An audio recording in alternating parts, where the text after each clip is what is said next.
Salut, c'est Guillaume du Club Biotop et aujourd'hui on va ouvrir ensemble le SM5 BAT de chez Wildlife Acoustic.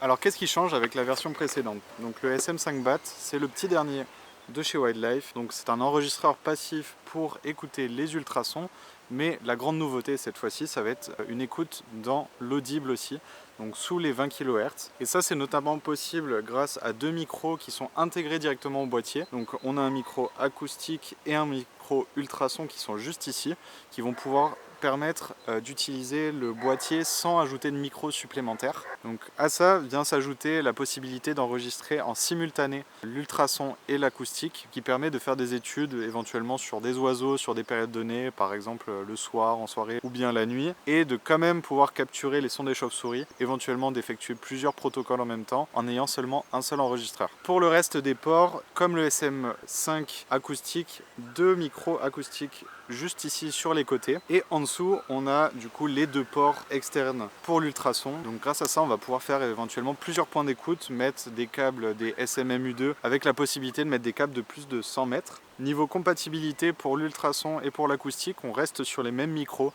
donc le SMMU2, le SMMU1 fonctionne toujours. Sur un autre point, on a juste ici une source pour une alimentation externe, comme par exemple le panneau solaire de chez Wildlife. Sinon sur le boîtier en lui-même, on peut ajouter un câble sur le dessus, on peut mettre un petit cadenas sur le côté, et quand on l'ouvre, on voit aussi de nouvelles différences.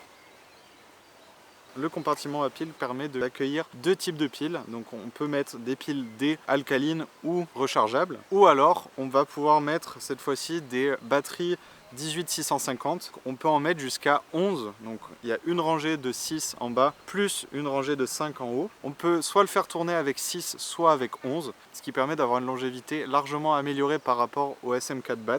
Alors je prends mes notes. Par rapport au SM4 BAT, on était à 48 nuits, environ de 10 heures capturées avec le SM4 BAT. Cette fois-ci avec les piles, donc les mêmes piles, les grosses piles D, on passe à 75 nuits, donc on ajoute presque 30 nuits. Et avec la version des 18650, on peut aller jusqu'à 140 nuits, donc c'est une énorme évolution, on est presque à 100 nuits de plus que la version précédente, ce qui vous permet de faire des enregistrements beaucoup plus longue durée et d'éviter d'aller sur le terrain récupérer régulièrement les données. Ensuite, on a deux slots pour carte SD qui permettent de mettre chacune des cartes SD jusqu'à 1 Tera, donc on peut mettre dans ces boîtiers là jusqu'à 2 Tera de données. On a toujours les fichiers en W4V compressés de chez Wildlife qui gardent une superbe qualité tout en compressant le fichier par 4. Ensuite on a toujours le menu pour naviguer et paramétrer éventuellement son SM5 BAT. Dernière nouveauté, on a la possibilité de le paramétrer via son smartphone, comme c'est déjà possible sur le Songmeter Mini BAT et Mini 2. On a la même application sur Android